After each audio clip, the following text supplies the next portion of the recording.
নমস্কার বন্ধুরা, আজকে রান্না করলাম হচ্ছে ডিম আলু দিয়ে একটু ঝোল রান্না করলাম। তো এটা রেসিপি আজকে আমি শেয়ার করবো আপনাদের সাথে। তো কেমন হয়েছে জানাবেন।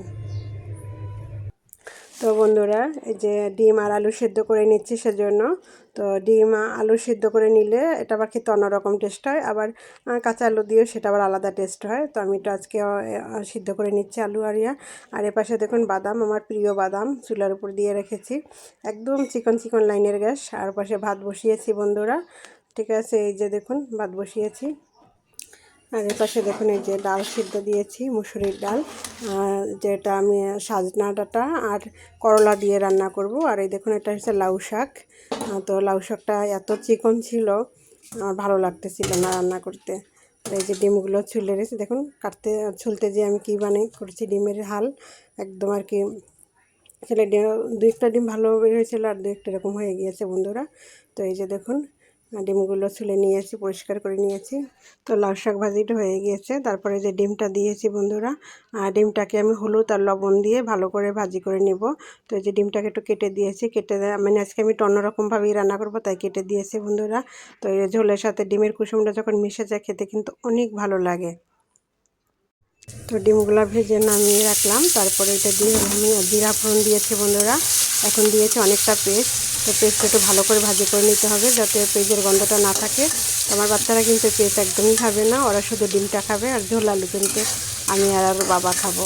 আমার বাচ্চারা পেঁয়াজের পেস্ট খেয়ে পড়লে খুবই বিরক্ত বোধ করে।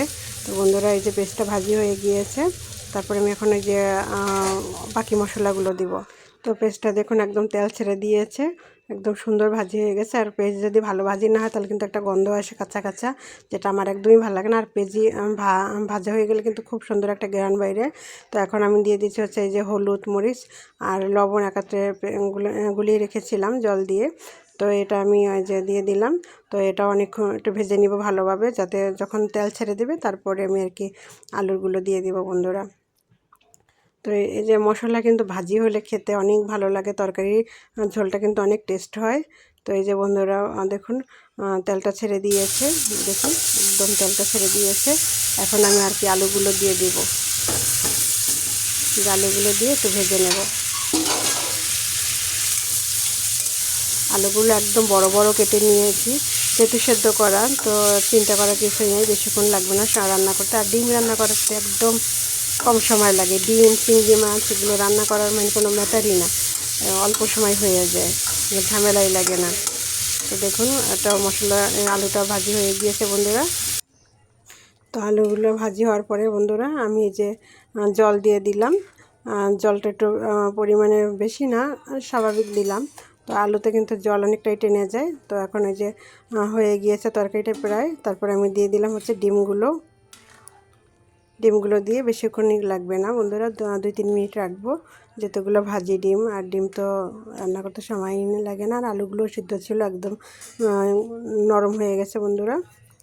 তো তরকারিটা প্রায় হয়ে গেছে বন্ধুরা।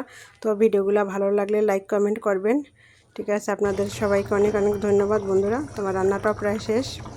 একটু গরম মশলা দিচ্ছি, একদম সামান্য একটু গরম মশলা।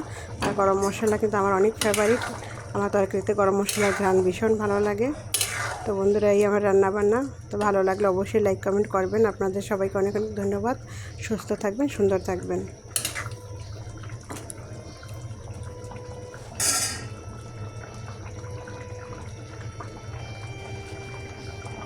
দেখুন তরকারির রঙটা কত সুন্দর হয়েছে, কতটা লোভনীয়। অবশ্যই রান্না করে খাবেন, ঘরে ট্রাই করবেন আর জানাবেন কেমন হলো।